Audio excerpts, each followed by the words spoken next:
जो हमारे सेशन में नए बच्चों ने ज्वाइन किया है उनके लिए हम थोड़ा सा जो कल का टॉपिक है उसको रिवाइज करते हुए क्विकली एक रिव्यू करते हुए और हम उसको रिपीट करते हुए ताकि हमारी मेमोरी रिकॉल हो जाए, तो हम अगले आज के सेशन की तरफ आज के टॉपिक की तरफ आएंगे। कल हमने जो बातें की, फर्स्ट ऑफ ऑल हमने देखा कि हमारी ब्रांचेस क्या हैं। हमने 3 ब्रांचेस पे बात कर ली कि ब्रांचिंग जो है वो फाइनेंशियल अकाउंटिंग है, कॉस्ट अकाउंटिंग और मैनेजमेंट अकाउंटिंग है। अब बेसिकली हम अब फोकस कर रहे हैं इसमें cost and management accounting. Cost accounting में हमने बात की कि इसमें आपके पास जो है what is the limitations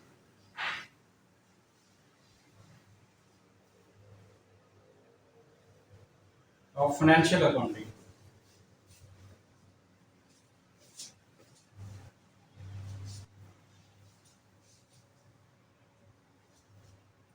first of all हमने बात की थी कि लिमिटेशंस फाइनेंशियल अकाउंटिंग से क्या लिमिटेशन थी जिसकी वजह से कॉस्ट अकाउंटिंग की हमें ज़रूरत पेश आई।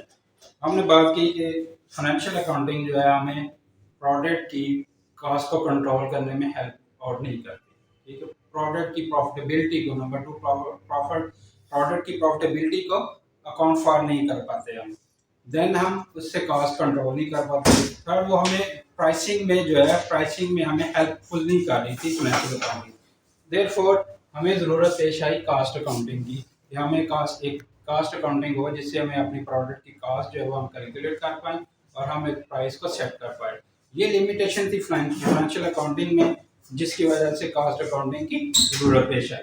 फाइनेंशियल अकाउंटिंग जो है वो आपको आइडिया है कि इसमें हम इंटरनल एक्सटर्नल यूजर्स को इन्फॉर्मेशन देने के लिए फाइनेंशियल अकाउंटिंग के मेथड्स को अडॉप्ट करते हैं। और कॉस्ट अकाउंटिंग बेसिकली होती है तो इंटरनल यूजर्स के लिए है, लेकिन सम टाइम में हम जो है और जो है एक्सटर्नल यूजर जो होते हैं उनको भी हम इंफॉर्मेशन दे रहे होते हैं। लेट्स सपोज कोई आपके पेट्रोल की कंपनी है या फार्मास्यूटिकल में आ रहे हैं तो आप गवर्नमेंट से प्राइसेस में इंक्रीज करवाना चाह रहे हैं, तो आपको गवर्नमेंट को बताना चाहता है पड़ता है कि हमारी प्रोडक्ट की कास्ट ये है और हम अब इस बेसिस पे हमें कास्ट को इंक्रीज करना पड़ रहा है। तो वो जस्टिफिकेशन आपको गवर्नमेंट के देने के लिए उस कास्ट के जो जो हमारा कास्ट का पर्पज होता है उनको यूज़ कर लेते हैं एक्सटर्नल इंफॉर्मेशन के लिए भी। लेकिन मोस्टली जो 95% जो होता है वो हमारा इंटरनल यूजर इंफॉर्मेशन मैनेजमेंट के लिए ये कास्ट अकाउंटिंग डेवलप की गई है। फिर हमने कहा था कि अब लिमिटेशन अब ज़रूरत पेश आई हमें कास्ट अकाउंटिंग की। फिर हमने कहा कि इसकी रूट्स क्या थी, रूट्स ऑफ कास्ट अकाउंटिंग,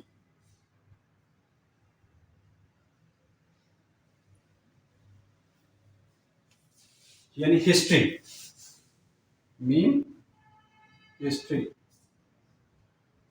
ये स्टार्ट कैसे हुई, इस पॉइंट पर रहते हुए हमने बात की थी। हमने बार्टर सिस्टम से स्टार्ट लिया था कि बार्टर सिस्टम में हम क्या करते थे कि एक प्रोडक्ट को एक्सचेंज कर एक प्रोडक्ट को दूसरी प्रोडक्ट के साथ एक्सचेंज करते थे। एक्सचेंज करने का मेथड क्या होता था, हमने कास्ट आइडेंटिफाई की होती थी कि मेरी 2 kg वीट जो है is equal to 1 kg rice या व्हाटसोएवर। तो इस तरह से हम एक्सचेंज कर रहे थे तो वो बार्टर सिस्टम कहलाता था। देन 70s में जब इंडस्ट्रियल रेवोल्यूशन आया, जब मैसिव प्रोडक्शन स्टार्ट हुई, तो हमें एक क्वेश्चन रेज होना शुरू हो गया कि जो हम प्रोडक्शन कर रहे हैं मैसिव नेचर की प्रोडक्शन हो रही है, मल्टीपल जो है प्रोडक्ट्स हम प्रोड्यूस कर रहे हैं। अब इनकी कास्ट क्या है, हमें मार्केट में इनकी प्राइस क्या ऑफर करनी है। तो उसके लिए हमें जो है वो कास्ट को कैलकुलेशन का एक क्वेश्चन पैदा होना शुरू हो गया 17th सेंचुरी। देन इसके एक रेवोल्यूशन जो 1940 में फर्स्ट वर्ल्ड वॉर हुई, 1940 से लेके 18 तक हुई। उसमें जब वॉर के इक्विपमेंट जो है एक्सचेंज ऑफ वॉर इक्विपमेंट हुई बिटवीन द कंट्रीज, उस वक्त भी एक गवर्नमेंट को दूसरी गवर्नमेंट को क्लेम करने के लिए कि हम जो आपको वॉर जो इक्विपमेंट हम प्रोवाइड कर रहे हैं इसकी कॉस्ट क्या होगी, तो उसके लिए बेसिकली फिर क्वेश्चन रेज हुआ कि हमने डिमांड करने के लिए हमें हमारे वेपन की या हमारे इक्विपमेंट की कॉस्ट क्या है उसको कैलकुलेट करके हम फिर देन डिमांड करें अगली गवर्नमेंट से। तो वहाँ पे भी क्वेश्चन रेज होना शुरू हो गया कि हमारी जो हम प्रोडक्शन कर रहे हैं, जो चीज़ें हम प्रोड्यूस कर रहे हैं उनकी कॉस्ट है क्या। फिर हमने देखा कि 1938 डिप्रेशन एक जो है वो 1930s में आके जिसमें मॉर्गेज क्लैप्स कर गई, प्राइसेस आउट ऑफ कंट्रोल हो गई, तो फिर गवर्नमेंट्स ने क्या किया, जो डिफरेंट कंट्रीज हैं उन्होंने प्राइस को कंट्रोल करने के जब गए तो उनको फिर ये इशू आया कि हमने जो प्रोडक्ट्स की प्राइस को कंट्रोल करना है तो उनकी कॉस्ट है क्या, बेसिकली उसकी कॉस्ट क्या है, उसमें मार्जिन क्या ऐड हुआ है, देन हम उसको कंट्रोल कर सकते हैं। लेकिन हमारे पास इंफॉर्मेशन नहीं मिलती थी कि कॉस्ट इंफॉर्मेशन नहीं मिलती थी। तो फिर इसकी नीड पेश आई और हमने इसको रोड कॉस्ट अकाउंटिंग को डेवलप होना शुरू हो गई, कॉस्ट अकाउंटिंग को डेवलप किया। उसके मैंने फादर की भी बात की, फादर ऑफ कॉस्ट अकाउंटिंग क्या थे, वो जॉन्स ली निकोलसन थे, John Lee Nicholson, father of cost accounting. इस पे हमने बात की थी। फिर हम आ गए थे कि objective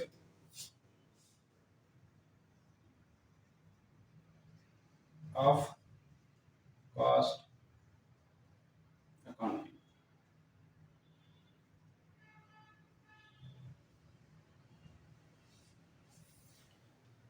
objective of cost accounting जब हमने देखा तो हमें ऑब्जेक्टिव जो मिला वो ये था to ascertainment of product cost.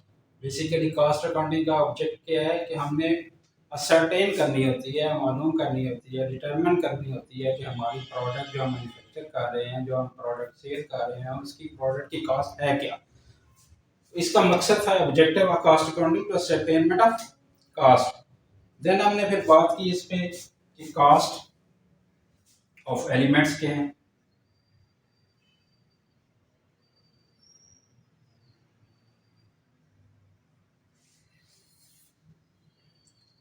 Cost of elements क्या हैं, इन पे बात हमने की। ये साथ साथ स्टूडेंट ज्वाइन कर रहे हैं, इनको भी ज्वाइन करवाते जाएं।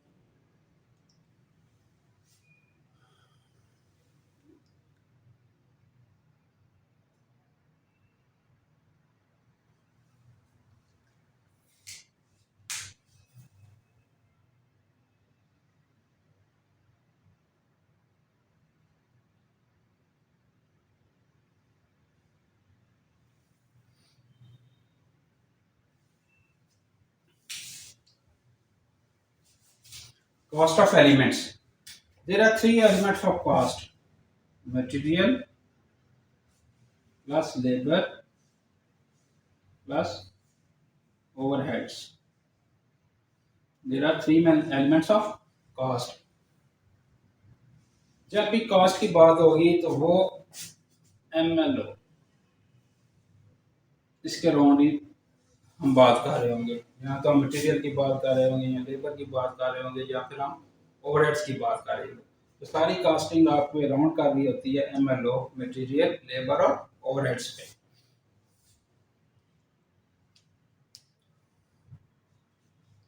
उसके बाद हमने एक डिफरेंस देखा था कि कॉस्ट एंड एक्सपेंस में डिफरेंस क्या है। इसको हमने देखा था कि कॉस्ट जो है वो हमने कहा कि एक्सपायर्ड कॉस्ट है, अनएक्सपायर्ड सॉरी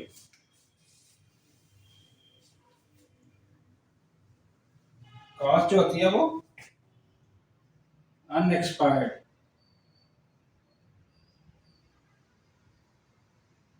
कॉस्ट कहलाती है, और जो एक्सपेंस होता है ये एक्सपायर्ड होती है।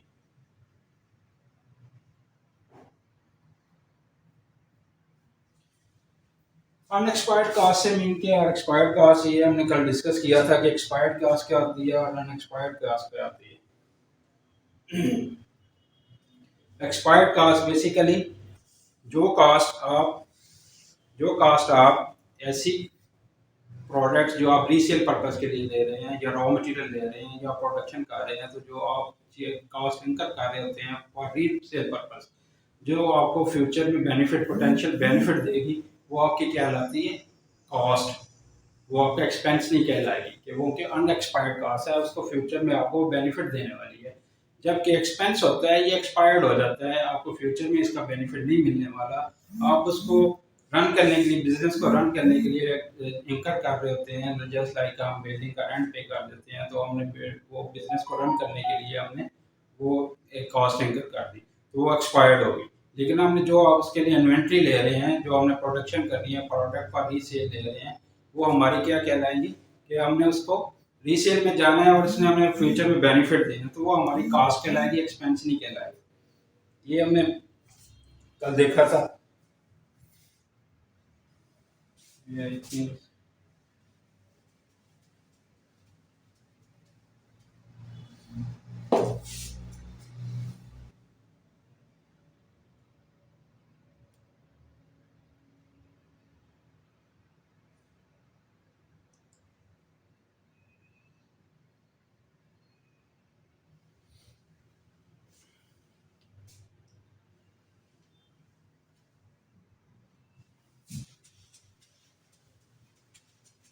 इन टॉपिक के साथ नेक्स्ट हमने इस पे क्या देखा था कि हमने बात की थी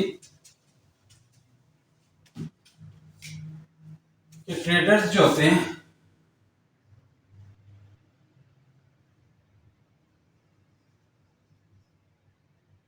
एंड मैन्युफैक्चरर,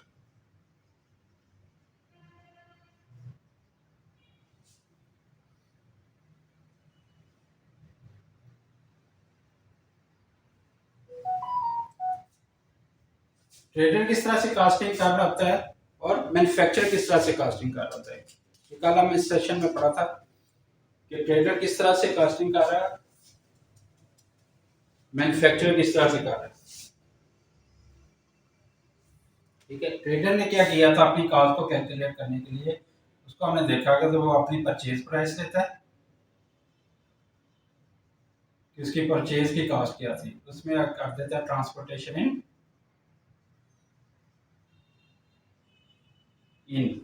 उसने ट्रांसपोर्टेशन पे की, then any other receiving cost अगर कोई इसकी है तो वो इसमें इंक्लूड करता है। ये थ्री एडअप करते हुए कॉस्ट वो देख रहा होता है। इसके बाद ये सारी क्या कहलाएगी इसकी प्रोडक्ट कॉस्ट। जबकि इसके बरक्स अगर हम मैन्युफैक्चरर को देखें तो मैन्युफैक्चरर क्या कर रहा है, वो डायरेक्ट मटेरियल ले रहा है,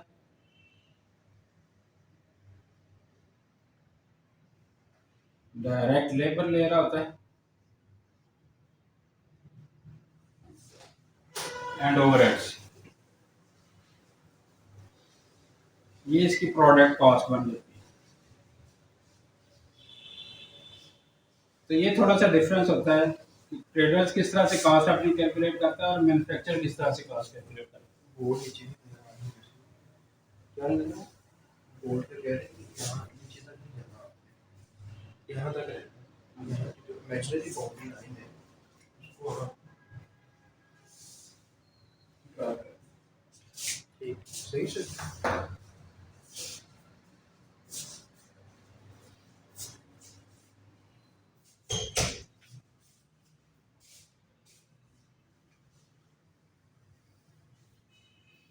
अब ये जो ट्रेडर्स हैं, ये हमने इसकी सिर्फ प्रोडक्ट कॉस्ट को देखा था। अब हम एक कंसेप्ट देख लेते हैं कि यही ट्रेडर और मैन्युफैक्चरर जो है और क्या क्या कॉस्ट इनका कर रहे होते हैं।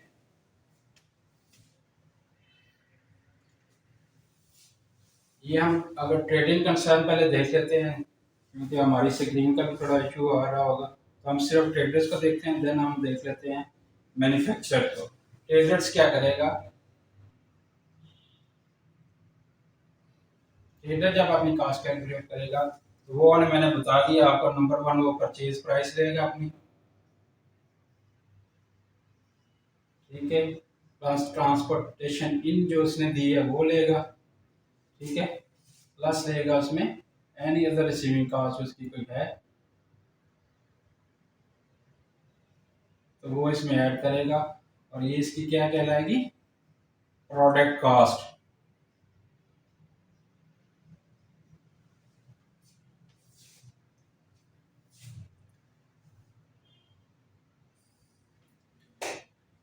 अब इसमें एक होता है, ये इसकी सारी होगी प्रोडक्ट कॉस्ट। अब इसने इस पे जारी बात है मार्केटिंग एक्सपेंस भी किए होंगे,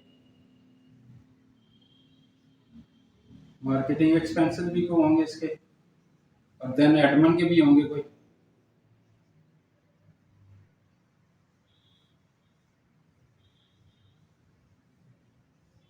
ये दोनों मिलके इसके क्या कहलाएंगे पीरियड कॉस्ट।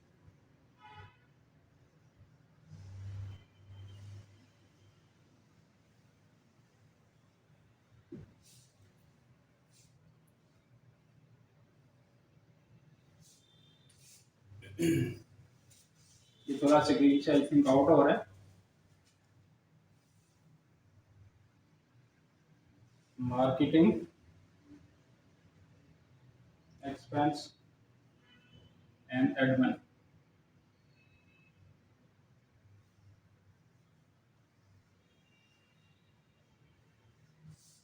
ये दोनों मिलके क्या कहलाते हैं?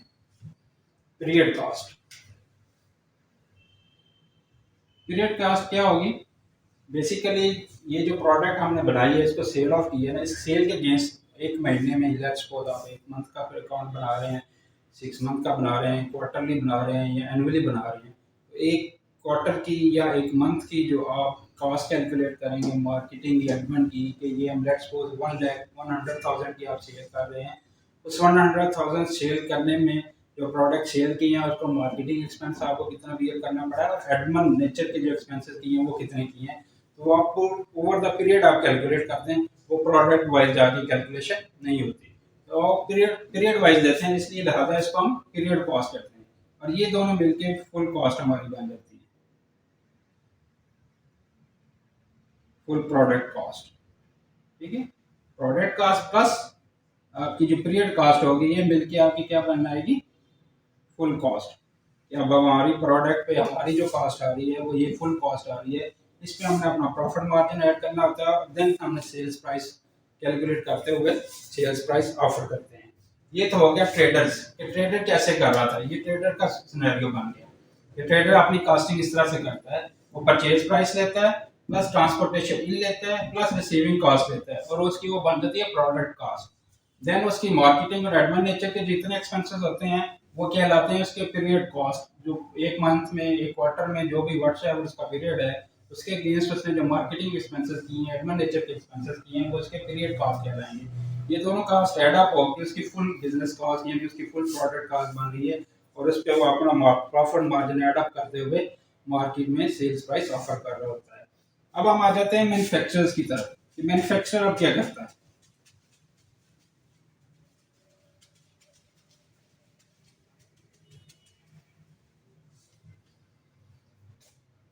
मैन्युफैक्चरर क्या करता है?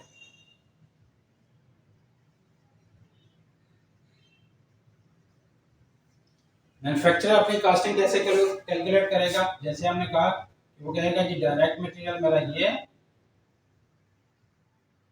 ठीक है, डायरेक्ट मटेरियल की कॉस्ट ये है, प्लस उसमें कहेगा कि डायरेक्ट लेबर मेरी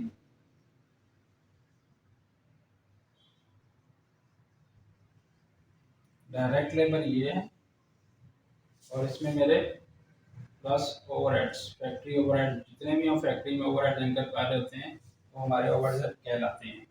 ये तीनों मिलके इनके क्या कहलाएंगे? Product cost.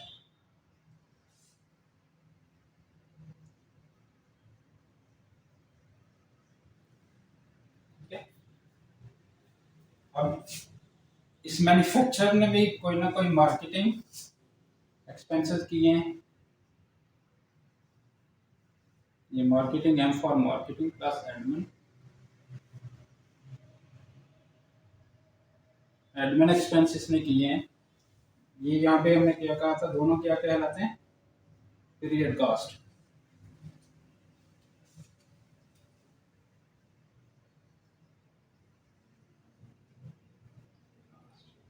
और ये दोनों कॉस्ट मिलके उसकी फुल कॉस्ट कहलाएगी।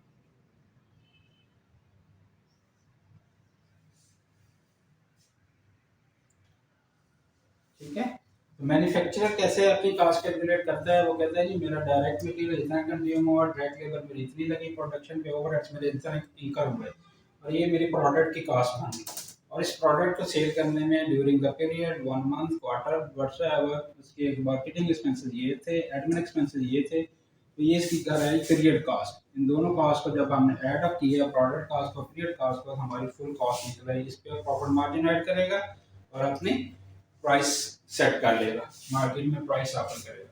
तो ये थी इस तरह हमारी मैन्युफैक्चरर की कॉस्ट।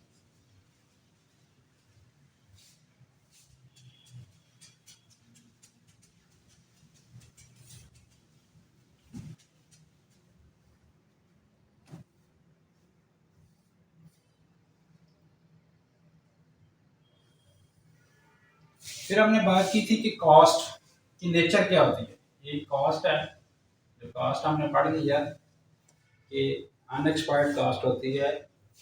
ये in terms of monetary terms हम इसको कैलकुलेट कर सकते हैं। पोटेंशियल बेनिफिट दे रही होती है फॉर फ्यूचर, वो हमारी क्या कहलाती है, कॉस्ट कहलाती है। अब ये कॉस्ट की नेचर क्या होती है, इसके हम नेचर को डिस्कस करते हैं और देन बिहेवियर। बिहेवियर को डिस्कस करते हैं कि नेचर क्या थी और बिहेवियर क्या है। कल ये चीज़ें हम डिस्कस की थी, हमने देखा कि नेचर जो है हमारी दो तरह से हो रही होती है। डायरेक्ट नेचर की कॉस्ट होती है, डायरेक्ट कॉस्ट, और इनडायरेक्ट कॉस्ट। डायरेक्ट कॉस्ट हमारी क्या है, तो जो डायरेक्ट मटेरियल, डायरेक्ट लेबर जो डायरेक्टली हम आइडेंटिफाई कर सकते हैं विद रिस्पेक्ट टू प्रोडक्शन, वो उसकी क्या कहलाएगी, डायरेक्ट कॉस्ट।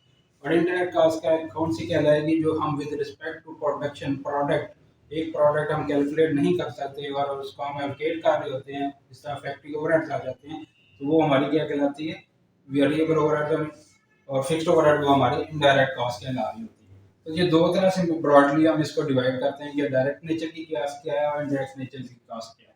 इसमें फिर डायरेक्ट नेचर में आ जाता है डायरेक्ट मटेरियल आ जाता है,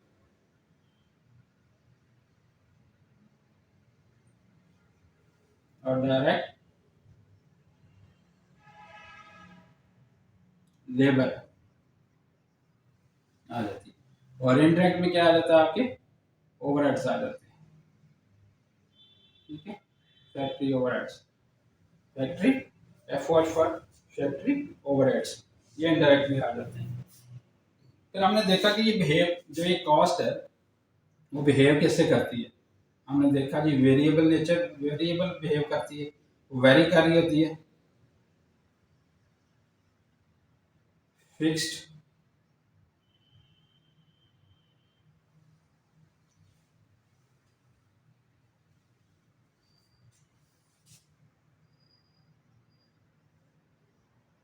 फिक्स नेचर होती है,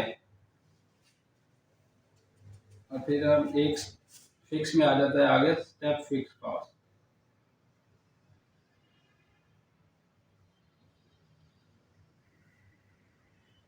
वेरिएबल कॉस्ट में आगे सेमी वेरिएबल आ जाती है, फिर इसके आगे सेमी वेरिएबल कॉस्ट आएगी।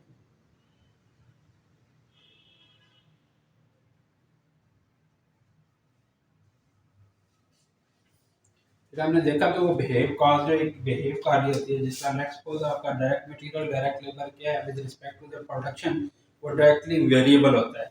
वो यानी जितनी प्रोडक्शन ज़्यादा होगी उतना ही ज़्यादा इनकर हो रहा होगा, मटेरियल उतना ही ज़्यादा डेफिनेटली लग रहा होगा, और लेबर भी उतनी ही ज़्यादा इनकर हो रही होगी, तो वो तो कहलाएगा वेरिएबल नेचर के एक्सपेंसेस है। और फिक्स नेचर के जो फैक्ट्री ओवरहेड में हम फिक्स नेचर के एक्सपेंसेस कर रहे होते हैं, लेट्स सपोज हमने जो है वो बिल्डिंग का रेंट देने ही देना है, हमने डेप्रिसिएशन हमें चार्ज करनी ही करनी है, तो वो हमारे फिक्स नेचर में आ जाते हैं ओवरहेड्स।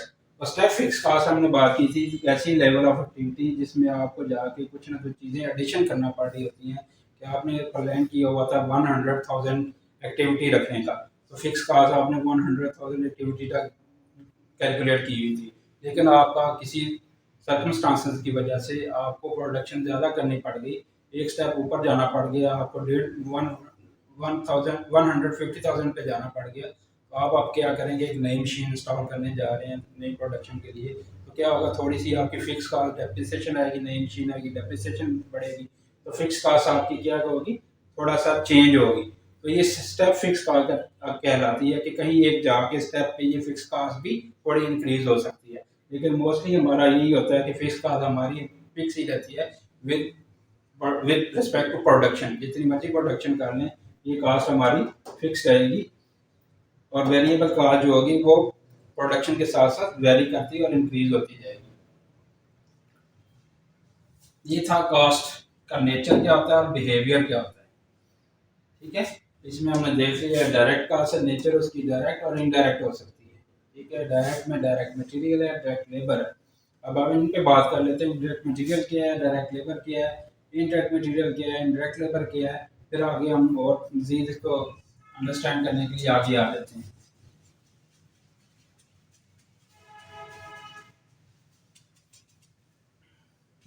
तो डियर स्टूडेंट, जैसे हमने बात की कि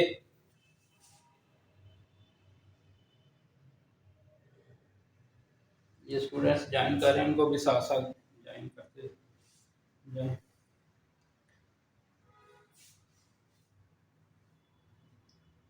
ओके, तो हम बात कर रहे थे डायरेक्ट मटेरियल। हमने बात की नेचर की, कास्ट की, नेचर की। नेचर में हमने कहा डायरेक्ट कास्ट है और इनडायरेक्ट कास्ट है। ठीक है, डायरेक्ट कास्ट में मैंने जैसे बात की आपको कि डायरेक्ट मटेरियल होता है, direct material and direct labour, या कोई और अदर भी हो सकते हैं, डायरेक्ट नेचर के खर्चे हो सकते हैं आपके। और इनडायरेक्ट में हमारे आ जाते हैं फैक्ट्री ओवरहेड्स और नेचर ऑफ वेरिएबल के, इसमें आ जाते हैं यूएच जो वेरी कर रहे हैं विद रिस्पेक्ट टू प्रोडक्शन, और फिक्स जो है आते हैं आपके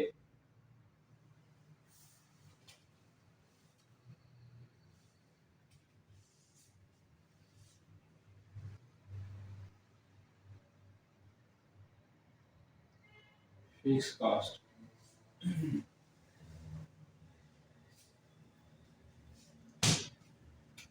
अब देख लेते हैं कि डायरेक्ट मटेरियल क्या कर रहेगा। कोई भी एक प्रोडक्ट है उसमें जो डायरेक्टली आइडेंटिफाई हो सकता है मटेरियल, जो इजीली एक्सक्लूसिवली इकोनॉमिकली हम आइडेंटिफाई कर सकते हैं विद रिस्पेक्ट टू प्रोडक्शन, वो इंटीग्रल पार्ट ऑफ प्रोडक्ट बन जाता है, वो डायरेक्ट मटेरियल कहलाता है।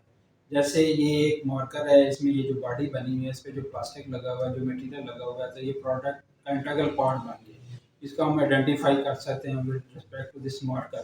तो ये इसका क्या कहलाएगा, डायरेक्ट मटेरियल। यहाँ ये टेबल है, इस पे जो हमने वुड लगाई हुई है, जितनी भी वुड है वो हमारा क्या कहलाएगी, डायरेक्ट कहलाएगी। और डायरेक्ट मटेरियल में फिर आगे ये कहा जाता है इनडायरेक्ट मटेरियल, जो पार्ट ऑफ ओवरहेड्स बन रहा होता है। इनडायरेक्ट मटेरियल क्या होता है, जिसको हम आइडेंटिफाई नहीं कर सकते विद रिस्पेक्ट टू प्रोडक्ट, इस प्रोडक्ट पे वो मटेरियल कितना लग रहा है, तो वो आपका क्या कहलाएगा, इनडायरेक्ट मटेरियल। जैसे लेट्स सपोज हमने टेबल की बात की, टेबल में वुड जो है वो क्या है, आपका डायरेक्ट मटेरियल है। और इस पे जो हम कील वगैरह जो लगा रहे हैं, ये पॉलिश का जो है लगा रहे हैं इस पे, तो ये हमारी क्या कहलाएगी, इनडायरेक्टली क्या कॉस्ट कहलाएगी। इसको हम आइडेंटिफाई नहीं कर सकते कि कितनी कॉस्ट इस पे के साथ कैलकुलेट इस पे लगे हैं। अगर हम इसको आइडेंटिफाई करने जा रहे हैं तो उसमें मे भी हमें ज़्यादा कॉस्ट इंकर करनी पड़ जाए, क्लैरिकल स्टॉक ज़्यादा बढ़ाना पड़ जाए, तो इससे हम इजीली इकोनॉमिकली हम आइडेंटिफाई नहीं कर सकते, तो वो इनडायरेक्ट मटेरियल कहलाती है। इसी तरह डायरेक्ट लेबर जो है डायरेक्टली इन्वॉल्व हो रहती है प्रोडक्शन में। वो प्रोडक्ट जिस मशीन पे बन रही है प्रोडक्ट, उस मशीन पे वो जॉब जो लेबर है वो डायरेक्ट इन्वॉल्व हो रही है, वो आपकी क्या कहलाती है, डायरेक्ट लेबर। लेकिन उस डायरेक्ट लेबर को जो हेल्प आउट कर रहा होता है, उसके साथ जो इक्विपमेंट को उठा के एक जगह से दूसरी जगह लेके जा रहा है, गोडाउन तक लेके जा रहा है, वो हेल्पर जो लेबर है वो उसकी डायरेक्ट लेबर नहीं कहलाएगी, वो क्या कहलाएगी, इनडायरेक्ट लेबर। और इसी तरह अदर नेचर के कोई डायरेक्ट खर्चे हो सकते हैं, जो डायरेक्टली एक स्पेशल ऑर्डर आ गया, उस पर आपने पैकिंग की कोई स्पेसिफिकेशन आपकी चेंज हो गई, आप नॉर्मल जो रेगुलर पैकिंग कर रहे थे उसके हट के उसमें एक नई स्पेसिफिकेशन आपको ऐड करना पड़ गई, तो वो जो आप एडिशन करने जा रहे हैं उसके लिए जो आपको इनकर कास्ट इनकर करना पड़ रही है directly relevant to that product, तो वो अदर नेचर की डायरेक्ट कास्ट उसकी कहलाएगी। इसी तरह हमारे इनडायरेक्ट जो कास्ट होती है, विजिबल है कि नहीं मेरी राइटिंग, स्टूडेंट्स मेरी राइटिंग विजिबल है?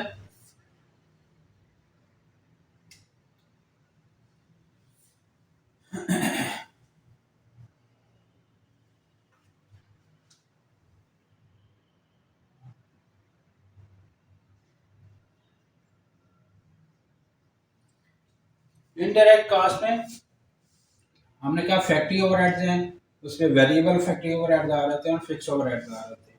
वेरिएबल जो मैंने बताया कि with respect to production change हो जाते हैं, इनडायरेक्ट मटेरियल है, इनडायरेक्ट लेबर है, ये आप पार्ट ऑफ क्या बन रहते हैं, आपके वेरिएबल ओवरहेड्स बन रहते हैं, क्योंकि ये आपके प्रोडक्शन के साथ साथ इलेक्ट्रिसिटी है, यूटिलिटीज़ हैं, ये सारी क्या आपकी जैसे जैसे प्रोडक्शन बढ़ेगी तो ये बढ़ना शुरू हो जाएंगे, तो ये वेरिएबल ओवरहेड्स कहलाते हैं।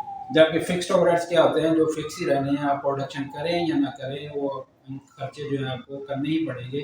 जाहिर जिस तरह मैंने बताया कि बिल्डिंग का रेंट आपको पे करना ही करना है, डेप्रिसिएशन आपको पे करनी ही करनी है, चाहे आप प्रोडक्शन करें या ना करें। तो इस तरह के इस नेचर के जो खर्चे होते हैं वो आपके फिक्स्ड कॉस्ट कहलाते हैं। तो ये तो हो गया, हमने कॉस्ट को डिस्कस कर लिया, इसकी नेचर क्या थी, डायरेक्ट और इनडायरेक्ट, और ये सारी चीज़ें हमने डिस्कस कर ली। अब हम आ जाते हैं क्लासिफिकेशन।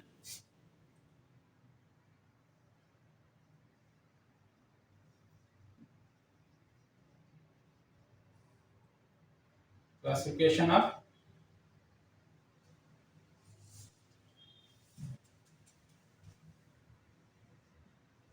कॉस्ट। जब हम बात करते हैं क्लासिफिकेशन ऑफ कॉस्ट की, तो क्लासिफिकेशन ऑफ कॉस्ट जो है वो बहुत तरह से हम क्लासिफाई कर सकते हैं क्लास को। ये क्वेश्चन भी आ जाता है समटाइम एग्जाम में, ये क्वेश्चन भी पूछ लिया जाता है कि कॉस्ट जो है वो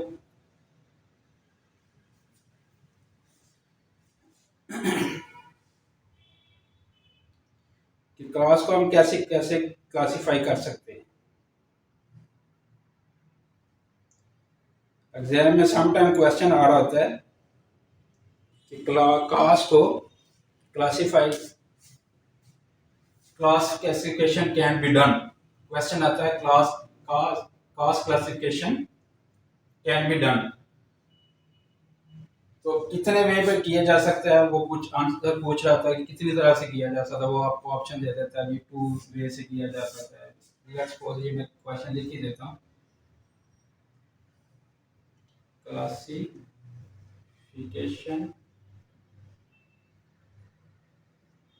of cost can be done. वो पूछ लेगा आपको जी, ये जो क्वेश्चन है किस तरह जो बता देगा जी, 2 वे से हो सकती है, 3 वे से हो सकती है, या सेवरल वे से हो सकती है, या नन ऑफ अबव दे देता है।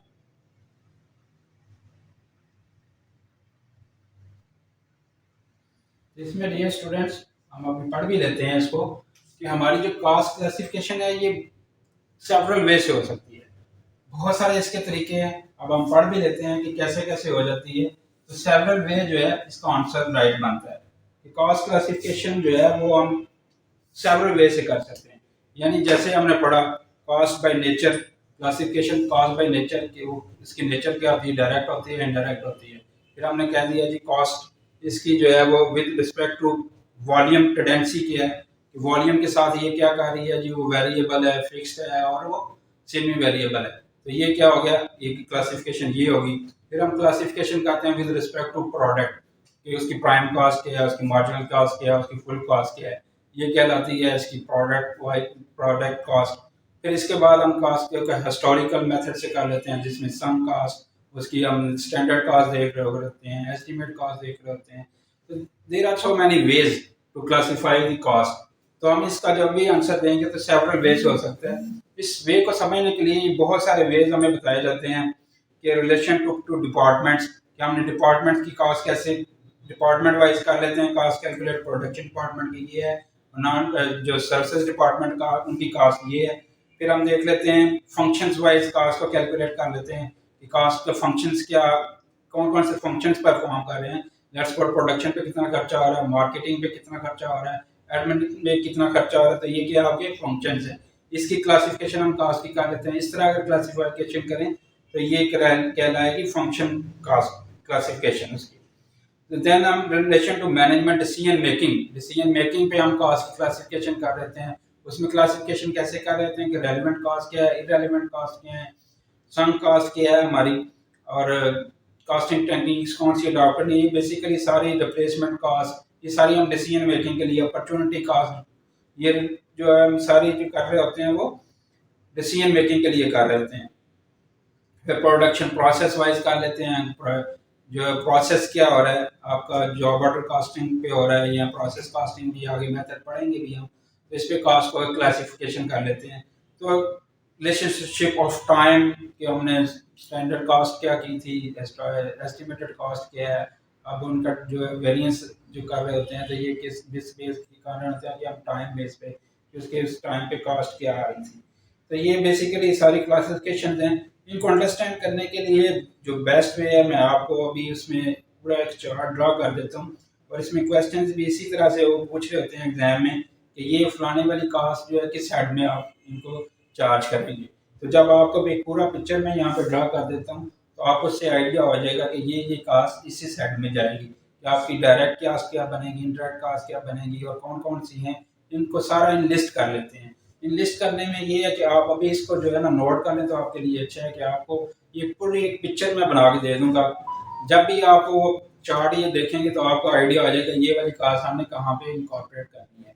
तो आते हैं हम इस टॉपिक की तरफ कि हम क्लासिफिकेशन ऑफ कास्ट को सेवरल वे से कर सकते हैं। क्लासिफिकेशन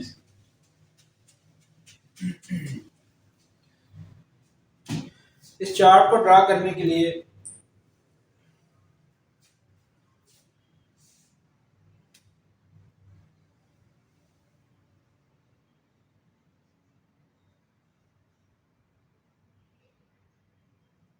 एनालिसिस कर लेते हैं पूरा टोटल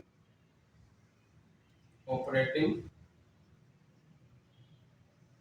कॉस्ट का। ये चार्ट तो बहुत बड़ा बन रहा है लेकिन क्योंकि हमारी स्क्रीन की वजह से हम इसको लिमिटेशन की वजह से हम पूरा ड्रा नहीं कर सकता। अगर पूरा ड्रा हो जाता तो क्या ही बेहतर था। लेकिन मैं इसको थोड़ा सा पार्ट वाइज आपको समझा देता हूँ, लेकिन आप लोग इसको राइट डाउन कर लें चीज़ें। आपको ये चीज़ें जब भी आप चार्ट देखेंगे तो आपको आइडिया हो जाएगा ये वाली कास्ट यहाँ पे आती है, ये वाली कास्ट इधर आएगी। तो ये आप इजीली वे से उसको देख सकते हैं। जिस तरह हमें पूछा जाएगा जी आउटपुट की कास्ट आप कहाँ पे लेके जाएंगे, तो अगर हम ये चार्ट में देखेंगे तो हमें वो नजर आ जाएगी कि ये एडमंड ओवरहेड्स में जाएगी। इसी को हम सारे को समझने के लिए इसको सारे को ड्रा कर लेते हैं।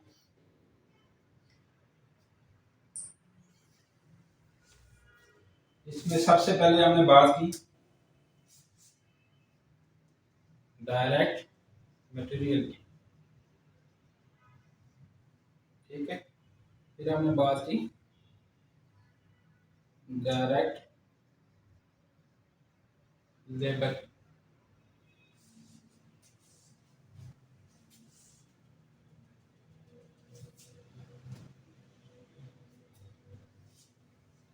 डायरेक्ट लेबर प्लस अदर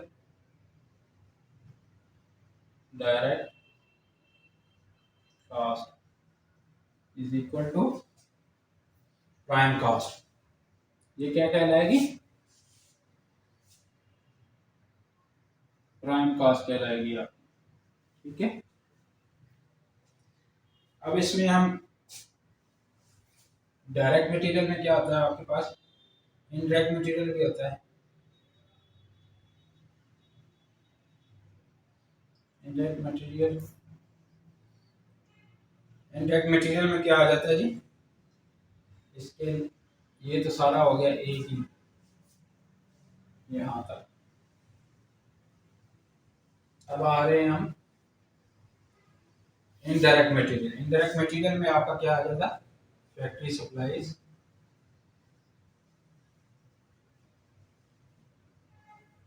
ठीक है, लुब्रिकेंट्स,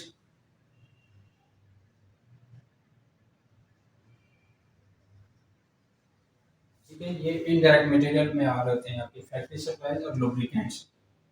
और इसके पास जब साथ में हम ऐड करते हैं इनडायरेक्ट लेबर, ये क्या है आपका indirect material, indirect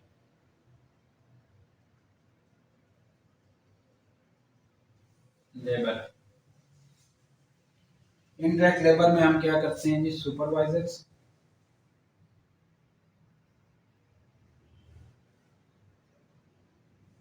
supervisors, inspection, जो खर्चे आ जाते हैं फैक्ट्री के, जो क्लर्क की सैलरीज हैं, ये इसमें आ जाते हैं इनडायरेक्ट लेबर में। डिफेक्टिव वर्क पे जो काम कर रहा था,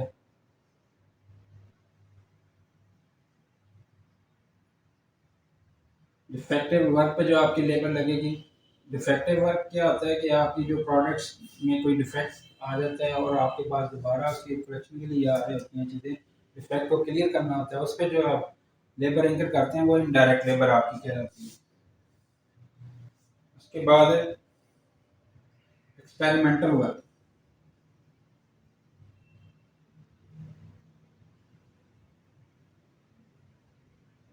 मेंटल वर्क,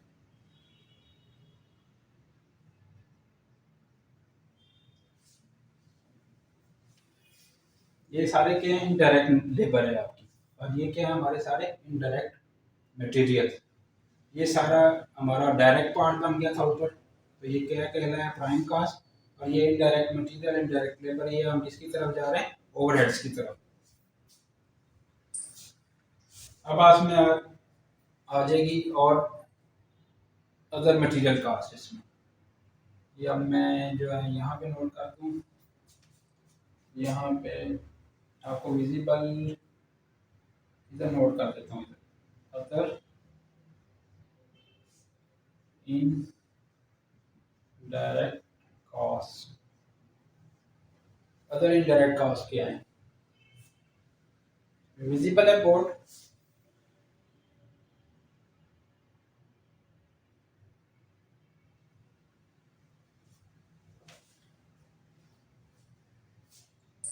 इनडायरेक्ट कॉस्ट में आपकी क्या आ जाएगी, ये थोड़ा सा वाज़ेह करके लिख दूं, शायद आप लोगों को क्लियर नहीं हो पा रहा।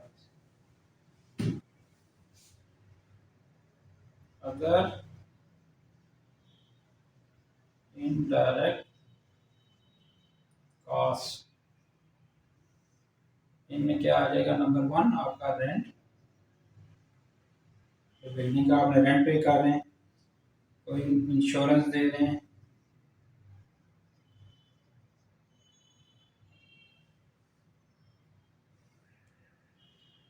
इंश्योरेंस है, प्रॉपर्टी टैक्स है आपका कोई,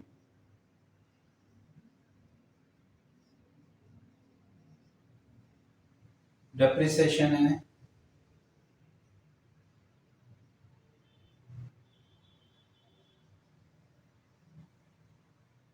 डेप्रिसिएशन है, मेंटेनेंस एंड रिपेयर है,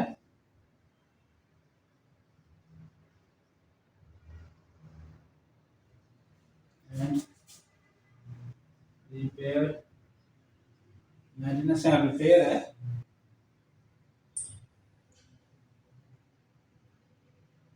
पावर,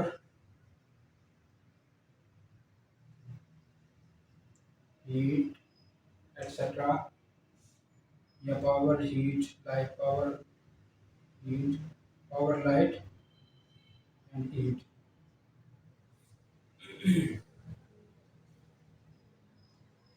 एम्प्लॉयर्स पेरोल टैक्सेस हैं। ये अभी इधर इसमें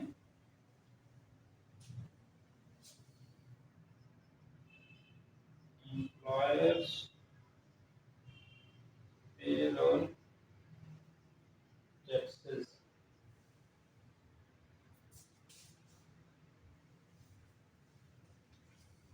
ये आपको भी वाले वाले ऊपर ले जाते हैं इसको। इसमें एडिशन कर रहा हूँ, एम्प्लॉयर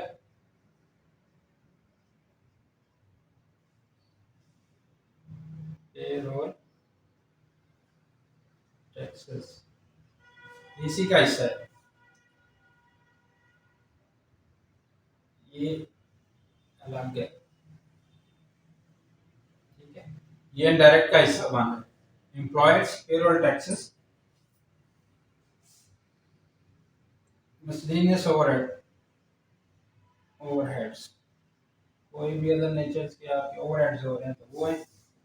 स्मॉल टूल्स, जो छोटे छोटे टूल्स हम प्रोडक्शन में यूज़ कर रहे होते हैं, वो क्या, वो भी आपके ओवरहेड्स का हिस्सा बन रहे होते हैं। तो ये हमारे, इसको थोड़ा सा समझ लिया ये हमने सारा डायरेक्ट नेचर का खर्चा किया, direct material plus direct labour plus other direct prime cost होगी। ये सारे हमारे क्या है, जो अदर इनडायरेक्ट कॉस्ट, ये बेसिकली आनी तो इधर चाहिए थी, लेकिन ड्यू टू स्क्रीन मैंने फिर इस तरफ लिखा है। डायरेक्ट मटेरियल आपका आ रहा था फैक्ट्री सप्लाईज और लुब्रिकेंट्स। इनडायरेक्ट लेबर में आपकी क्या होती है, सुपरवाइजर्स जो आपके पास सुपरवाइज कर रहे होते हैं लेबर को, इंस्पेक्शन में काम कर रहे होते हैं, फैक्ट्री क्लर्क्स होते हैं, उनकी जो सैलरीज हम दे रहे होते हैं। डिफेक्टिव वर्क जो होता है ये सारा, जिस पे वो लेबर काम करती है, एक्सपेरिमेंटल वर्क, कोई एक्सपेरिमेंट हम कर रहे हैं, प्रोडक्शन का जो ट्रायल बेसिस पे प्रोडक्शन करके एक्सपेरिमेंट कर रहे हैं, उस पर जो आपकी आएगी वो सारी इनडायरेक्ट लेबर इनकर होगी।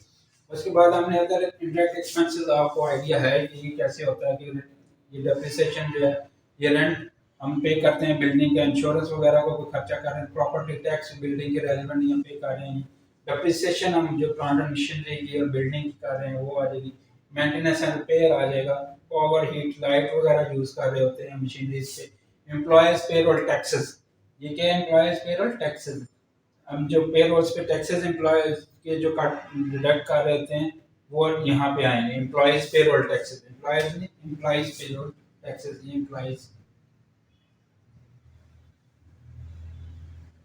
एम्प्लॉयज पेरोल टैक्सेस, जितने भी आपके एम्प्लॉयज होंगे जो पेरोल के टैक्सेस हैं वो आपके यहाँ पे इन अदर इनडायरेक्ट कॉस्ट में आ रहे होते हैं। मिसलेनियस ओवरहेड नेचर का कोई खर्चा हो रहा है तो वो भी यहाँ पे आ रहा होगा।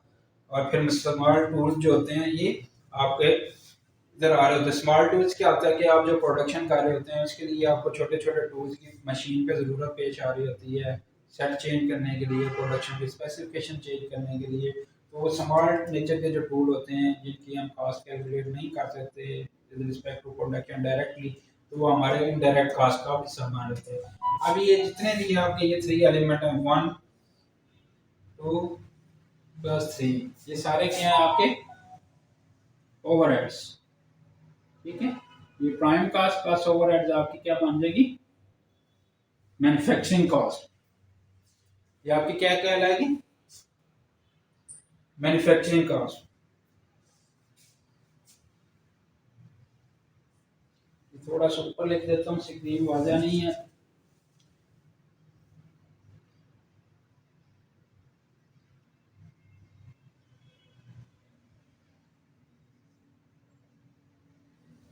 मैन्युफैक्चरिंग कॉस्ट विजिबल है स्टूडेंट्स।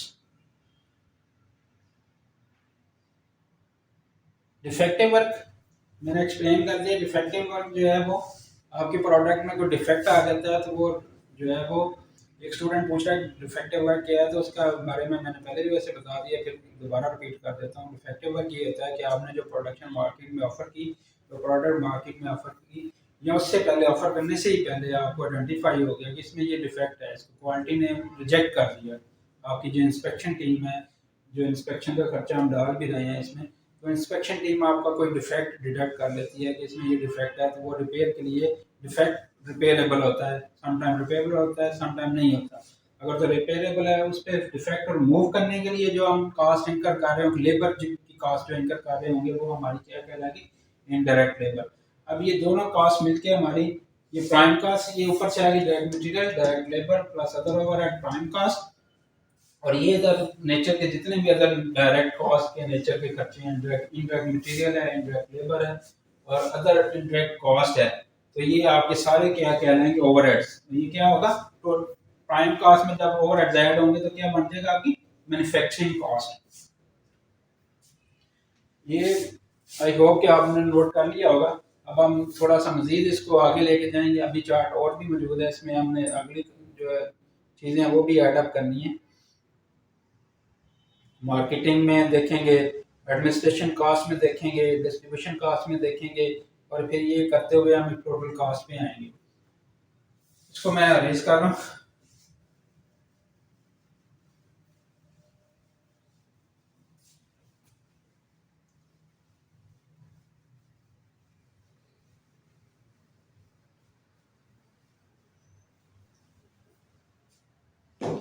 अच्छा, उस पर एक तो हम रखते हैं, ये हमारा भी चार्ट कंटिन्यू है, जहाँ से हमने यहाँ पे रेस किया तो हमने क्या किया जी, प्राइम कॉस्ट हमने किया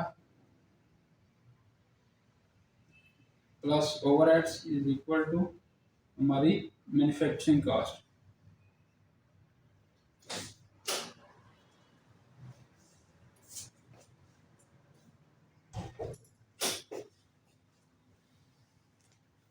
अब मैन्युफैक्चरिंग का से आगे कंटिन्यू करेंगे।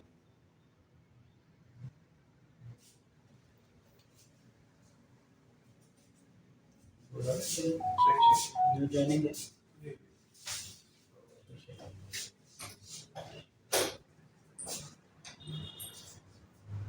अब हम देखते हैं कि इसमें मैन्युफैक्चरिंग के बाद क्या एडअप होगा। जैसे हमने पढ़ा कि मैन्युफैक्चरर जो होता है वो क्या एडअप कर रहा होता है, मार्केटिंग एक्सपेंसेस।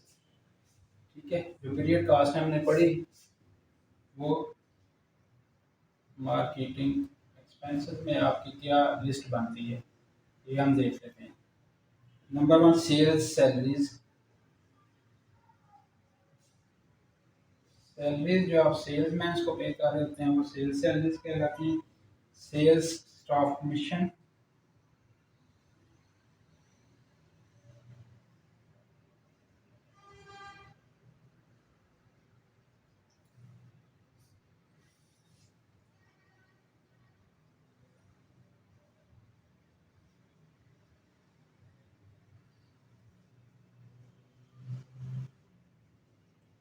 ये जो सेल्स सैलरीज सेल्समैन को जब सैलरीज पे कर देते हैं उनमें जो हम टैक्स डिडक्ट कर रहे होते हैं तो वो पेरोल टैक्सेस कहलाते हैं। एडवर्टाइजिंग,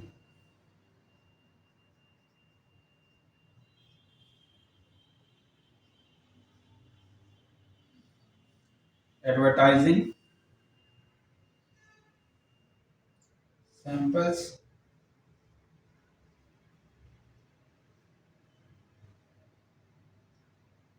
एंटरटेनमेंट,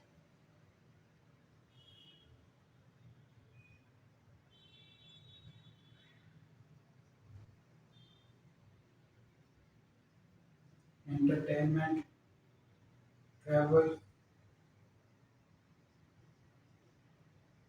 ट्रैवलिंग एक्सपेंस कोई इनकम हो रहा है तो ये जो रेंट है ये मार्केटिंग डिपार्टमेंट में अगर कोई रेंट हम पे कर रहे हैं मार्केटिंग डिपार्टमेंट का। फिर आगे आ जाते हैं, लिस्ट बड़ी लंबी है।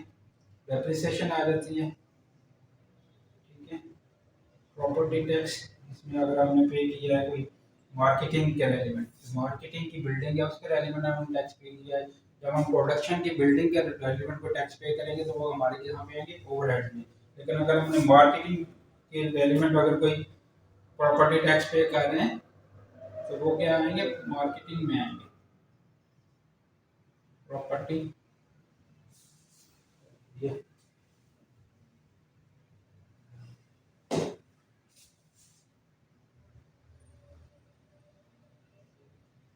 टैक्सेस। और ये डेप्रिसिएशन भी ऐसी है, कोई अगर कोई ऐसी मशीन है जिस तरह इक्विपमेंट पड़ा होता है, इन्वेंट्री इक्विपमेंट पड़ा होता है, लेट्स सपोज आपके लैपटॉप होते हैं, आपके कंप्यूटर्स होते हैं, फर्नीचर होता है, उनकी जो डेप्रिसिएशन आ रही होती है वो मार्केटिंग में अगर पड़े हुए हैं तो उनकी डेप्रिसिएशन यहाँ पे आ रही है। इससे कंफ्यूज नहीं आगे, वो डेप्रिसिएशन ओवरहेड्स में भी आ रही है। वो जो डेप्रिसिएशन आ रही है वो मशीनरी की आ रही है, जो प्रोडक्शन में मशीन इन्वॉल्व है उसकी जो डेप्रिसिएशन आ रही है वो वहाँ पे आ रही है। ये मार्केटिंग के रेलेवेंट खर्चे हैं सारे। टेलीफोन एक्सेट्रा, जो हम टेलीफोन पे जो हम खर्चे कर रहे होते हैं, बिल वगैरह वहाँ पे कर रहे होते हैं। स्टैंडरी स्टेशनरी सॉरी स्टेशनरी पे जो हम खर्चे कर रहे होते हैं, स्टेशनरी इसकी जो होती है मार्केटिंग में स्टेशनरी यूज़ कर रहे हैं बेसिकली, पोस्टेज वगैरह हम यूज़ करते हैं। फ्रेट वगैरह कोई होता है,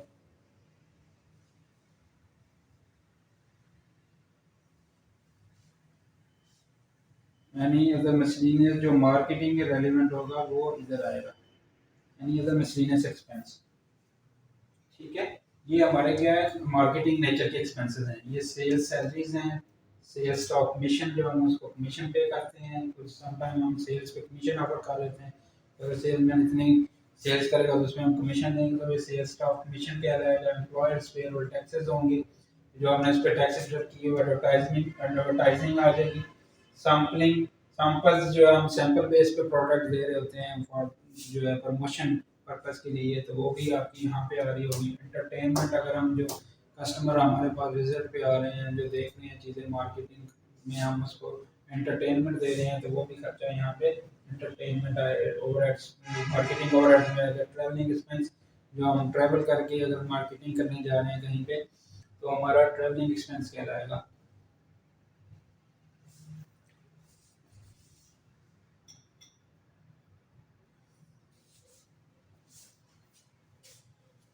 ये मसलिनियस नेचर के हैं, ठीक है। ये रेंट है फिर, और मसलिनियस नेचर के खर्चे, प्रॉपर्टी टैक्सेस हैं, टेलीफोन है, स्टेशनरी है, पोस्टेज, ये हम पोस्टेज इस्तेमाल करते हैं, जो हम अगर पोस्टिंग कर रहे हैं कोई के, जो है वो लेटर पोस्ट वगैरह करना है या कोई हमने कोटेशंस पोस्ट करनी है तो उसके लिए पोस्टेज स्टैम्प हम यूज़ कर लेते हैं, उन पे जो खर्चे आ जाते हैं। फ्रेट, और हम कोई ट्रांसपोर्टेशन फ्रेट पे कर रहे हैं तो वो खर्चा आएगा। और मसलिनियस नेचर का जो मार्केटिंग के रेलिवेंट आएगा खर्चा, वो इसमें आएगा। तो ये नंबर ऑफ लिस्ट हैं जो एक्सपेंसेस आपको समटाइम पूछा भी जाता है कि जो आपको पूछा जाएगा जी जो स्टेशनरी अगर मार्केटिंग के रेलिवेंट हम एक्सपेंस कर रहे हैं तो वो कहाँ पे हम इंकॉर्पोरेट करेंगे।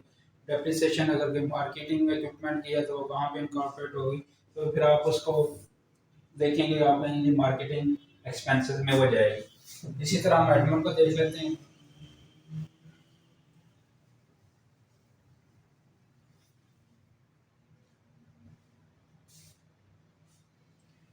अब एडमिन, ये सारे इसमें मैन्युफैक्चरिंग कॉस्ट में हम मार्केटिंग कॉस्ट भी ऐड हो गई, वो जा रहे सारे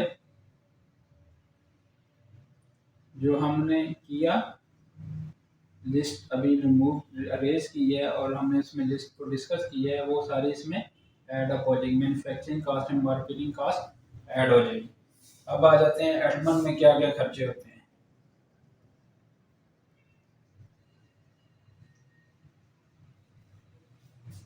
एडमिनिस्ट्रेशन नेचर के क्या क्या खर्चे हैं,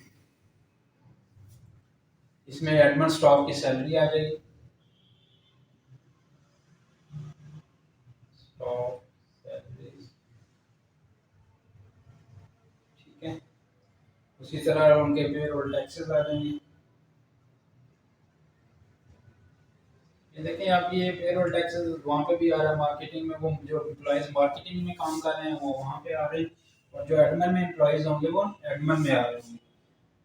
इसी तरह इनका रेंट, अगर एडमिन की बिल्डिंग है, डेप्रिसिएशन का इक्विपमेंट है कोई, तो ये हम खर्चा कर रहे हैं। फिर वही प्रॉपर्टी टैक्स अगर हम पे कर रहे हैं, ये एडमिन बिल्डिंग की अब बात हो रही है। अब यहाँ पे ऑडिटिंग का जो आप एक्सपेंस कर रहे हैं, ऑडिट फी पे जो कर रहे हैं, वो कहाँ पे आएगी, एडमिन स्टॉक खर्चों में आएगी। ये पूछा भी गया है, कई क्वेश्चन मैंने देखे हैं एमसीक्यूज में आ रहा होता है कि ऑडिट फी आप कहाँ पे चार्ज करेंगे, किन किन कौन से ओवरहेड का पार्ट बनती है, तो हम बताते हैं जी एडमिन एक्सपेंसेस में इंकॉर्पोरेट होती है। लीगल एक्सपेंसेस आपके इधर आते हैं एडमिन में। फिर टेलीफोन का जो बात हमने की, टेलीफोन के बिल जो हम पे कर रहे हैं, वो सारे खर्चे इधर आएंगे। इसी तरह फिर इसमें स्टेशनरी है,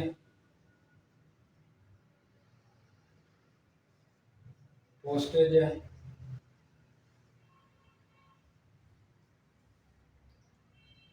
और अदर मिसलेनियस नेचर का खर्चा है वो एडमिन में आ रहा है। तो ये जो सारी लिस्ट है, ये admin admin staff salaries, payroll taxes उनके, rent, building rent of admin building, depreciation of equipment used in admin office, property tax of property admin building, audit fee जो हम ऑडिट जो कंपनी जो फर्म हायर की होती है उसको जो फी पे कर रहे होते हैं वो यहाँ पे एडमिन में हम ले लेते हैं। लीगल एक्सपेंसेस जो अगर टेलीफोन बिल जो एडमिन में यूज़ हो रहा है उसके जो खर्चे हैं, स्टेशनरी जो एडमिन ऑफिस में यूज़ हो रही है, पोस्ट जो एडमिन वाले यूज़ कर रहे हैं, और अदर मिसलेनियस नेचर का खर्चा है तो वो सारा इसमें आएगा। अब ये क्या होगा, ये जो लिस्ट है आई होप कि आपने नोट कर ली होगी, ये भी अब आप ऐड हो गया आपकी यहाँ पे आ गई प्लस एडमिन एक्सपेंसेस, ठीक है। ये सारा ऐड अप होता आ रहा है। प्राइम कास्ट से हम चले ओवरहेड्स ऐड किया, ओवरहेड्स के बाद हम पहुंच गए मैन्युफैक्चरिंग कास्ट पे, और फिर मार्केटिंग कास्ट, एडमिन कास्ट है, डिस्ट्रीब्यूशन है, एक और ओवरहेड होते हैं डिस्ट्रीब्यूशन कास्ट। इसमें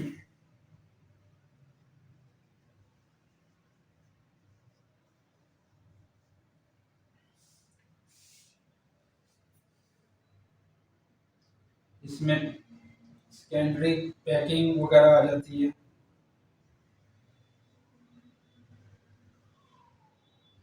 और अदर मिसलिनियस नेचर के जो डिस्ट्रीब्यूशन पे हम कास्ट करते हैं, स्पेशल किस्म की हमें पैकिंग करनी पड़ती है डिस्ट्रीब्यूशन के लिए, एक जगह से दूसरी जगह कैरी करने के लिए बॉक्सेस में या इसको कंटेनर्स में, या कोई जो होता है लकड़ी के बॉक्सेस होते हैं, या उसको एक स्पेशल पैकिंग करनी पड़ी, कॉटन में करनी पड़ रही है, तो ये सारे खर्चे क्या होंगे आपके डिस्ट्रीब्यूशन कास्ट में होंगे, और ये भी यहाँ पे ऐड अप होती जाएगी डिस्ट्रीब्यूशन कास्ट। ठीक है, और ये सारी कॉस्ट मिलके आपकी क्या कहलाएगी, टोटल कॉस्ट। ये सारी इज इक्वल टू है किसके, ये सारी कॉस्ट आपकी क्या कहलाएंगी, total cost to make and sell. ठीक है, ये आपकी सारी कॉस्ट क्या है जी, डिस्ट्रीब्यूशन कॉस्ट इसमें ऐड अप होगी। ये manufacturing cost, marketing cost, admin cost, आपकी डिस्ट्रीब्यूशन कॉस्ट, ये सारे मिलके क्या है, total cost to make and sell. आपने जो सेल करनी है और बनाने में, जो बनाने पर सेल करने में जो खर्चा है वो आपका ये टोटल खर्चा है। इस तरह से ये जो नंबर ऑफ लिस्ट है, इस तरह से हम इसको क्लब करते हैं, इनकॉर्पोरेट करते हुए डिफरेंट अकाउंट्स में ये इनकॉर्पोरेट होकर हमारे पास इस तरह से एक रिपोर्टिंग दे रही होती है। तो ये सारा जो है हमने एक चार्ट ड्रा कर लिया, आई होप कि आपने नोट कर लिया होगा।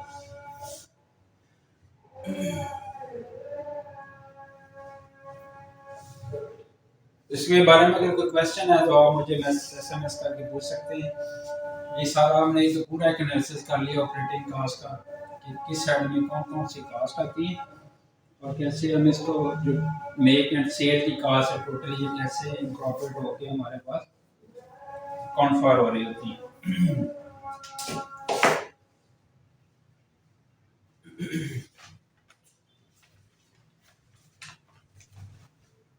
अब हम आ जाते हैं डियर स्टूडेंट्स के हमारी जो कॉस्टिंग सिस्टम, ये जो सारा सिस्टम पढ़ रहे हैं,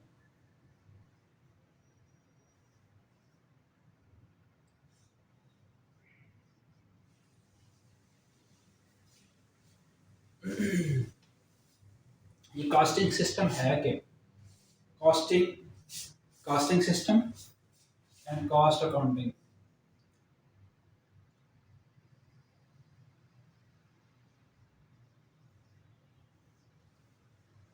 ये दोनों क्या कंसेप्ट हैं।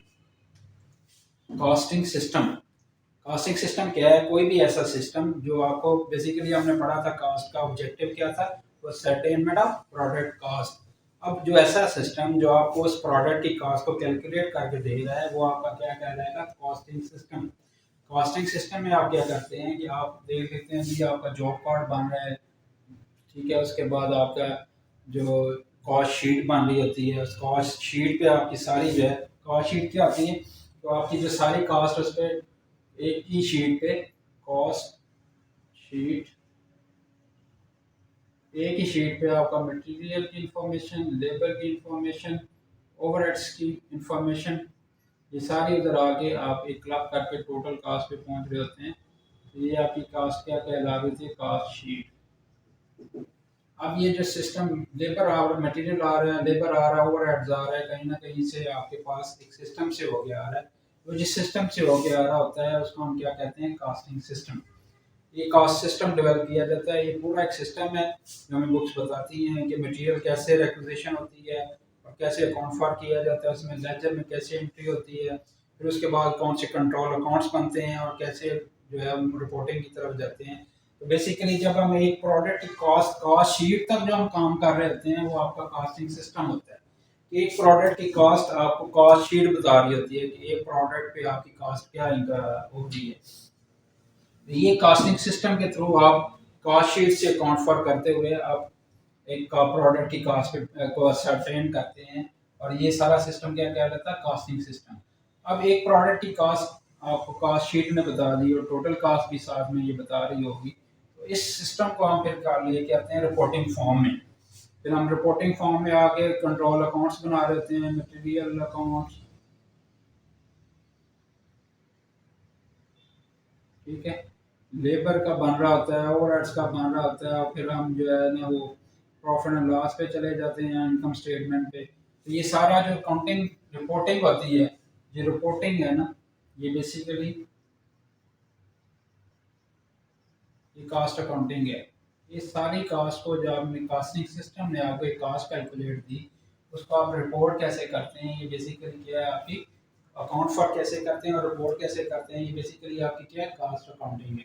ये कास्टिंग सिस्टम और कास्ट अकाउंटिंग क्या है, सिस्टम वो जो आपको एक प्रोडक्ट की कास्ट और टोटल कास्ट कैलकुलेट करके दे रहा होता है, वो सिस्टम कास्टिंग सिस्टम कहलाता है। और जब हम रिपोर्टिंग और कॉर्पोरेट करते हैं, हम reporting in form of accounts कर रहे होते हैं, तो वो आपकी कास्ट अकाउंटिंग कहलाती है। ये था कंसेप्ट कास्ट अकाउंटिंग का।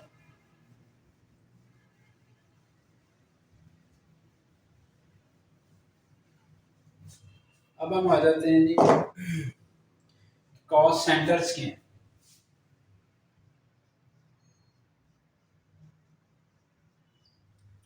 ठीक है, कॉस्ट सेंटर्स के हैं और कॉस्ट ड्राइवर क्या होता है। ठीक है,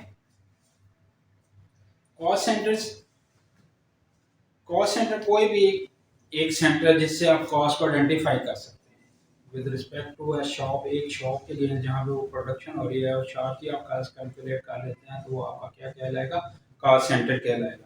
या विद रिस्पेक्ट टू प्रोडक्शन, आप जो प्रोडक्ट प्रोड्यूस कर रहे हैं उनके रेलिवेंट आपको कॉस्ट कर लेते हैं, तो वो कॉस्ट सेंटर। तो कॉस्ट सेंटर डिफरेंट हो सकते हैं, एक शॉप हो सकती है, एक डिपार्टमेंट हो सकता है, या आप उसमें भी सेग्रीगेट कर लेते हैं, shop in, shop one, shop two, जो भी है whatsoever, shop A, shop B, shop C. तो आप ए बी सी वाइज जाके आप वो शॉप वाइज आप कास्ट कैलकुलेट करते हैं, तो वो कास्ट सेंटर में बेसिकली आप यहाँ शॉप्स का ग्रुप बना के कास्ट कैलकुलेट कर लेते हैं, तो वो क्या कहलाएंगे, आपके कास्ट सेंटर कहलाएगा। कि आप एक ग्रुप की कॉस्टिंग कर रहे हैं, फिर उसमें यहाँ आप शॉप वाइज जाके कर रहे हैं, या शॉप में आप प्रोसेस में जाके देख रहे हैं कि इस प्रोसेस ए की, प्रोसेस बी की, प्रोसेस सी पे कॉस्ट क्या आ रही है, तो वो बेसिकली कॉस्ट क्या कहलाएंगे, सेंटर, जिनकी बेसिस पे आप कॉस्ट को सारा अकोमोडेट जिस भी कर रहे हैं, वो आपका कॉस्ट सेंटर कहलाएगा। और कॉस्ट ड्राइवर क्या होगा, वो कार जिस पे ड्राइव हो रही होती है।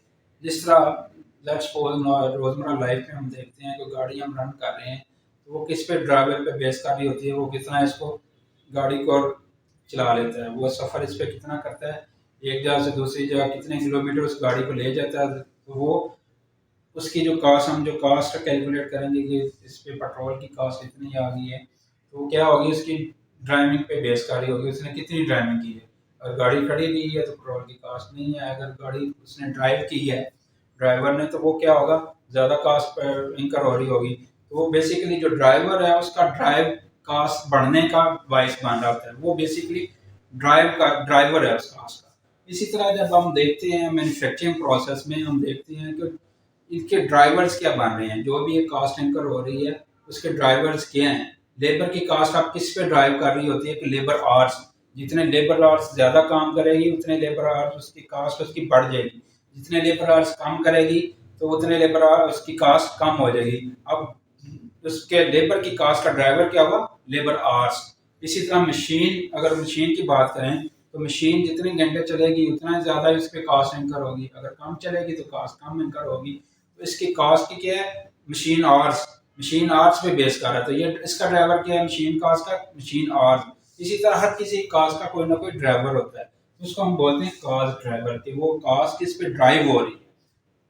ठीक है, कॉस्ट सेंटर्स हमने जहाँ पे अकोमोडेट कास्ट को इकट्ठा करना है, और जो कास्ट जिस बेस पे ड्राइव हो गया बढ़ रही है या कम हो रही है, वो उसका क्या कहलाएगा, ड्राइवर। लेबर की सूरत में डायरेक्ट लेबर आवर्स है, मशीन की सूरत में direct labour, direct machine hours है। ठीक है, तो ये कास्ट ड्राइवर और कास्ट सेंटर्स के कंसेप्ट।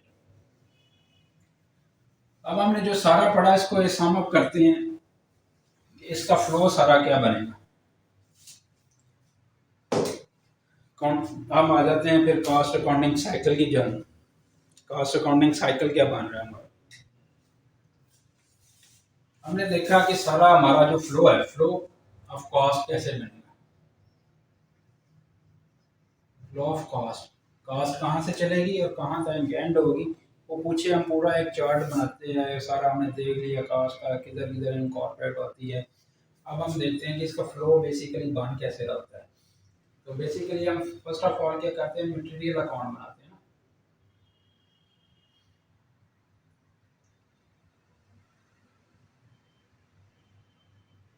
ठीक है, मटेरियल अकाउंट में इधर क्या आ गया, आपकी परचेजेस आ जाती हैं।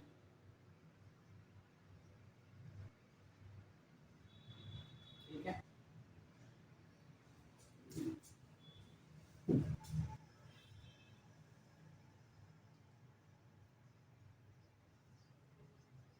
ठीक है, इसमें अगर कोई रिटर्न वगैरह है आप वो लेस कर लेते हैं तो नेट पे आ जाते हैं आप। इस तरफ आपका क्या रहता है, मटेरियल कंज्यूम, मटेरियल कंज्यूम, ये इसकी टी अकाउंट फॉर्म बता रहा हूँ।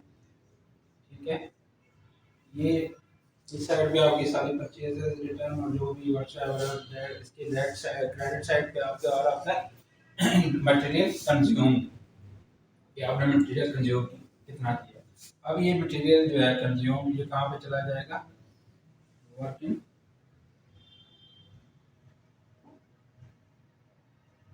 प्रोसेस। ठीक है, work in process, work in process,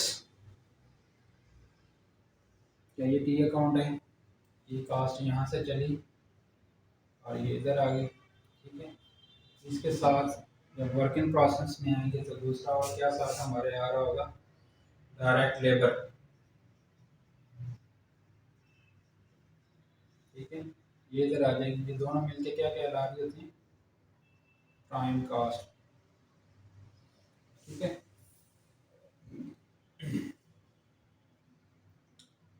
अब इसके साथ ओवरहेड्स ऐड होते हैं, फैक्ट्री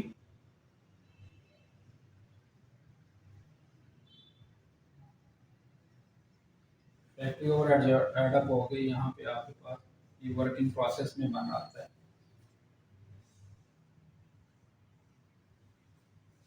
ठीक है, ये वर्क इन प्रोसेस की डेबिट साइड में सारी चीजें आ जाती हैं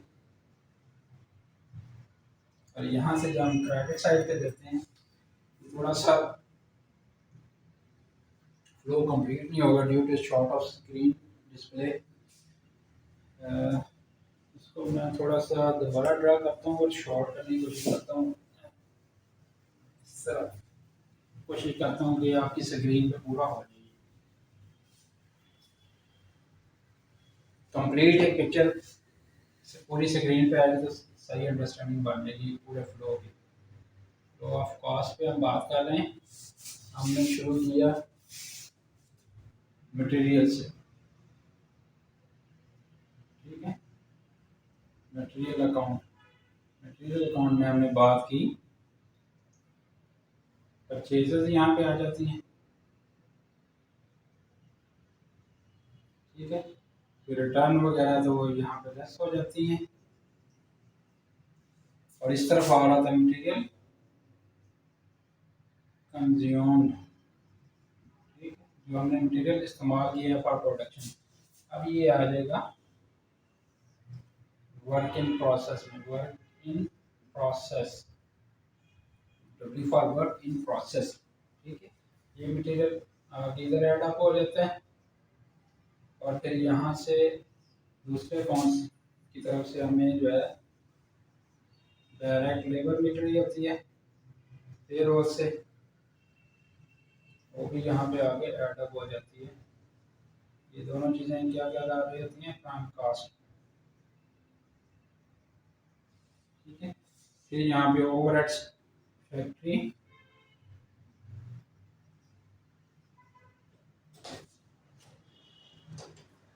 ओवरहेड्स यहाँ पे ऐड अप होगी।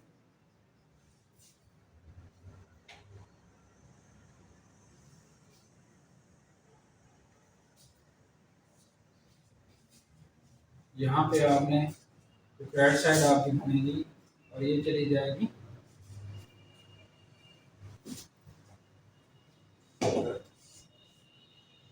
आपका finish stock account.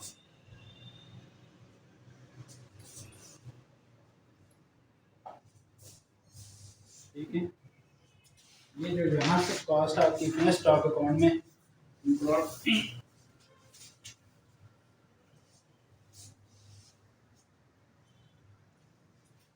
Cost of goods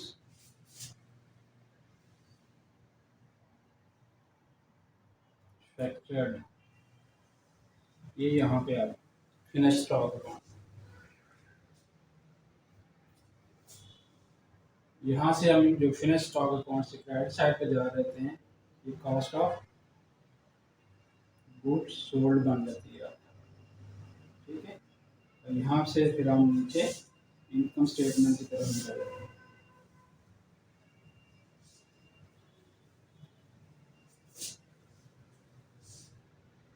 cost of goods sold, तो ये हमारा कंप्लीट एक फ्लो बनता है कॉस्ट कॉस्ट का, कि हम मटेरियल्स अकाउंट से स्टार्ट करते हैं, इसकी डेबिट साइड पे हमें आ रही होती है मटेरियल और इसमें कुछ रिटर्न हो रहा था, तो वो रिटर्न लेस करके हम मटेरियल कंज्यूम पे पहुंचते हैं। मटेरियल कंज्यूम आपका वर्किंग प्रोसेस में आता है, वर्किंग प्रोसेस में आपका मटेरियल ऐड हो रहा होता है, लेबर ऐड होती है, ओवरहेड्स ऐड हो रहे हैं और ये बन जाती है कॉस्ट ऑफ गुड मैन्युफैक्चर्ड। ये क्या है आपका cost of good manufactured.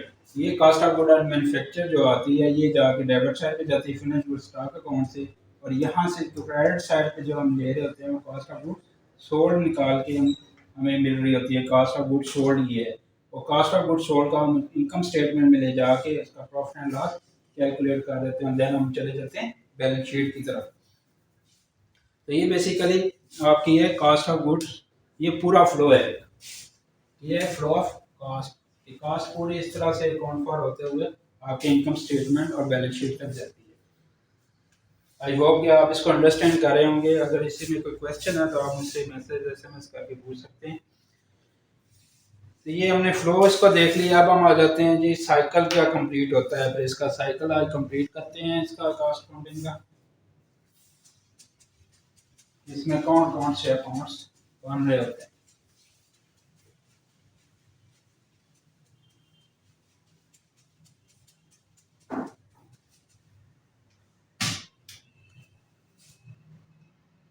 Cost accounting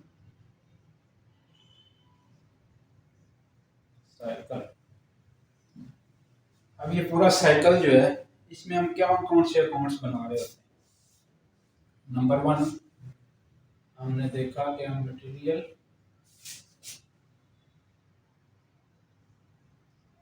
control account बना रहे होते हैं। ठीक है, नंबर टू पेरोल लेबर के लिए, नंबर थ्री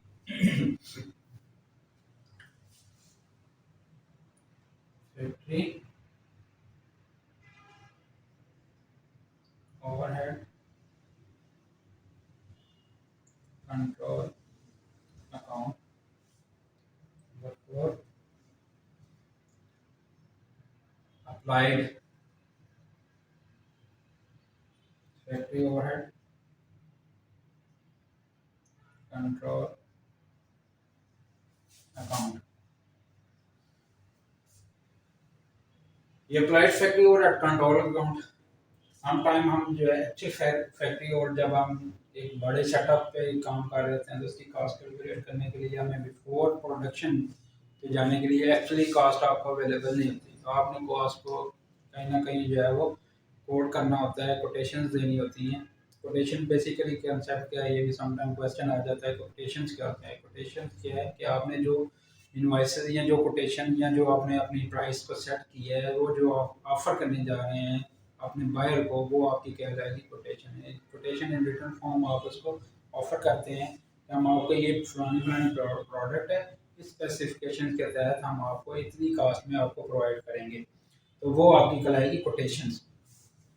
तो हमने कोटेशंस सबमिट करनी होती हैं। एक्चुअल डाटा हमारे पास आ नहीं होता, बड़े सेटअप में, कॉम्प्लेक्स सेटअप में काम कर रहे हैं, तो वो फिर क्या करते हैं कि अपनी प्री डिटरमेंट कॉस्ट निकालने के लिए फैक्ट्री ओवरहेड अप्लाई करते हैं। Applied factory overhead control account बन रहा होता है। ये हम आगे पढ़ लेंगे कि ये फैक्ट्री ओवरहेड अप्लाइड किन बेसिस पे होते हैं। वो बेसिस डिफरेंट होती हैं, लेबर मटेरियल, वो फिर इस पे बात भी कर लेंगे हम कि अप्लाइड बेसिकली आप जब साइकिल को कंप्लीट करते हैं तो ये अप्लाइड ओवरहेड कंट्रोल अकाउंट बनता है। इसके बाद finish sorry working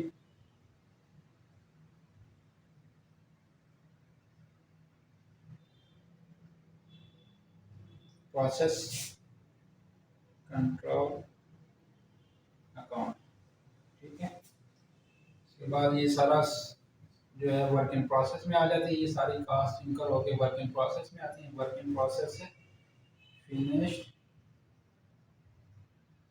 stock control account. इसके बाद आ जाता है कॉस्ट ऑफ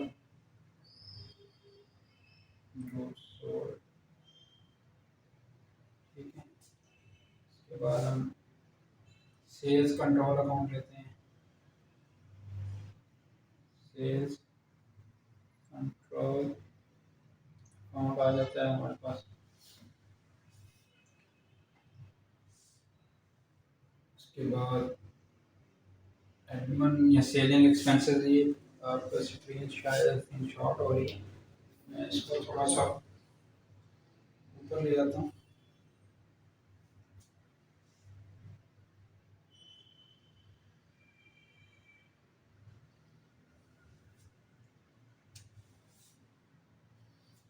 ये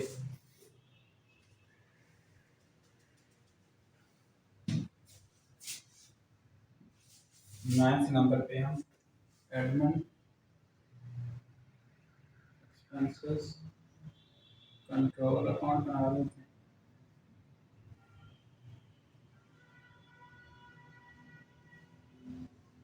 10 पे इनकम स्टेटमेंट लाइन आ जाती है।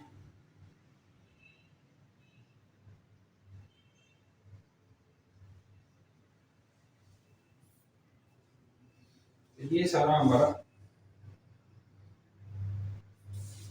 सेल्स के बाद एक सेल्स ओवरहेड अकाउंट, ये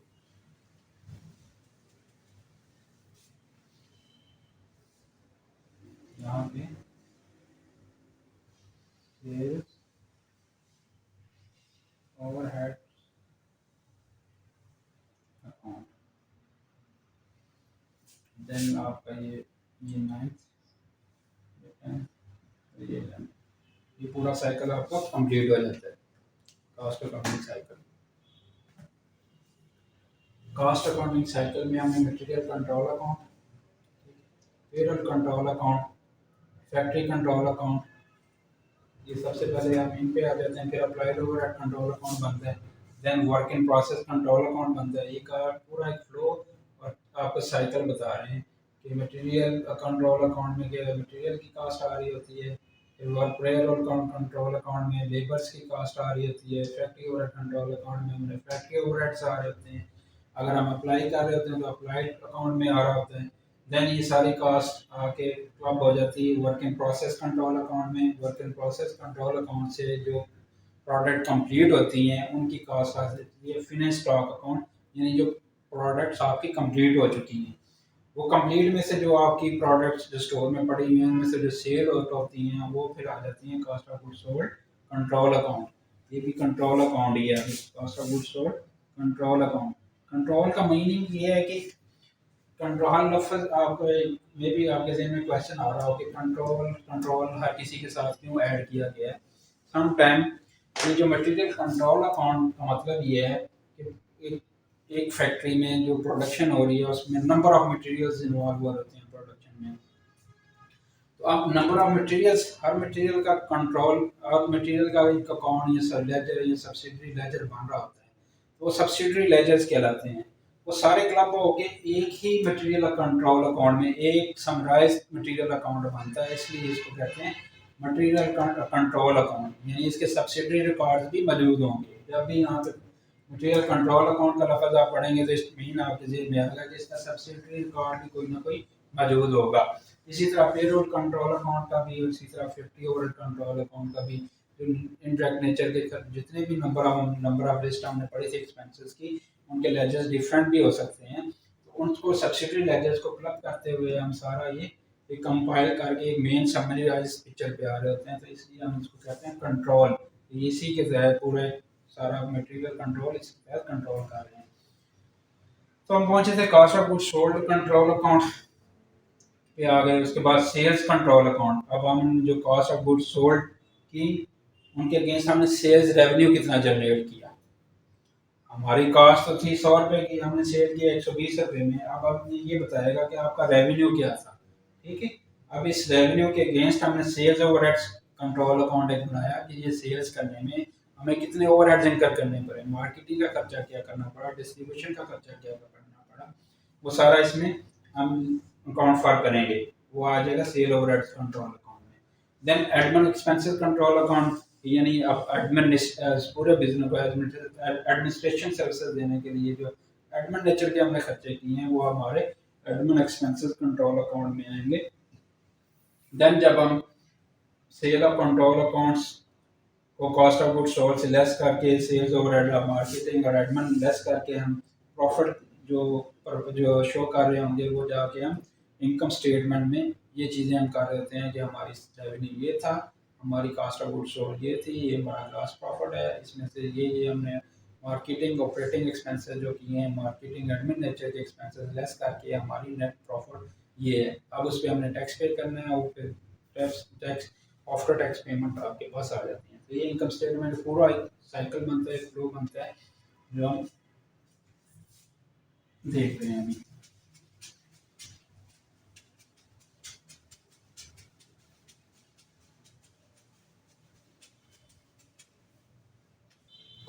अच्छा, बहुत सारी चीज़ें जो हैं मेरे जो जहन में है, को एमसीक्यूज तो आपके साथ हम साथ साथ भी डिस्कस कर सकते हैं, लेकिन मेरा एक जो अपना एक मेथड है, मैं ये चाह रहा हूँ कि मैं एक दफ़ा आपको ये साथ साथ सारा कोर्स गो थ्रू करवा दूँ, फिर एक सेशन पूरा कराऊंगा जिसमें हम सारे एमसीक्यूज करेंगे।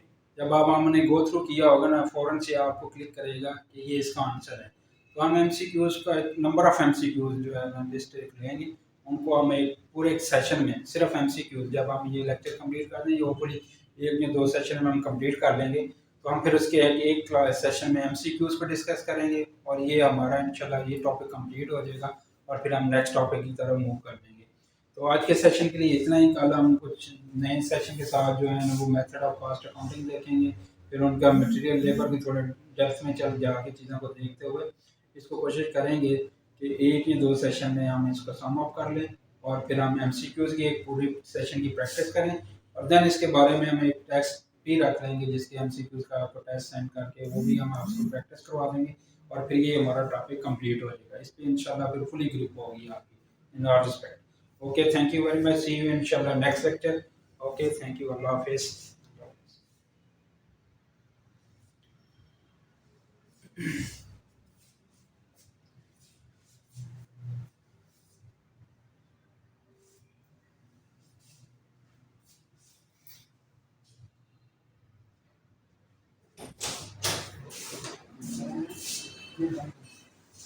क्लास अच्छा यार, कल क्लास जो है जो स्टूडेंट्स हैं इस वक्त वो प्लीज नोट कर लें। कल Sunday, tomorrow I am going to take the class and that class will be about financial accounting. मैं कोशिश करूंगा कि अकाउंटिंग आपको बताऊं कि अकाउंटिंग है क्या, और क्लास का टाइम जो है दैट इज 0600 PM। इस टाइम पे इंशाल्लाह क्लास करेंगे हम 0600 PM Sunday, and it will be the last free class होगी। एंड आफ्टर दैट आप जो है वो इन पे कांटेक्ट करके रजिस्टर्ड हो सकते हैं। So till tomorrow please permit us कि हम इसको डिसकंटिन्यू करें एंड इंशाल्लाह कल फिर मुलाकात होगी। थैंक यू वेरी मच जी। अस्सलाम वालेकुम।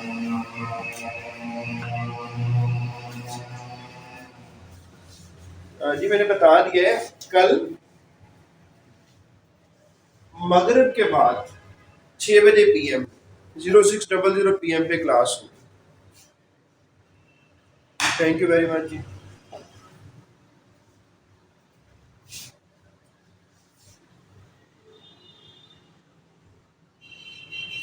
लो सर, बड़ी गल है कि स्टूडेंट सुन रहे से देखना। सारे करके हाँ, काफी ठीक हो गया, ये बंद करो। कितनी देर का है? मैं तो मैं 1.5 घंटा लगा के है ना, 11:15 स्टार्ट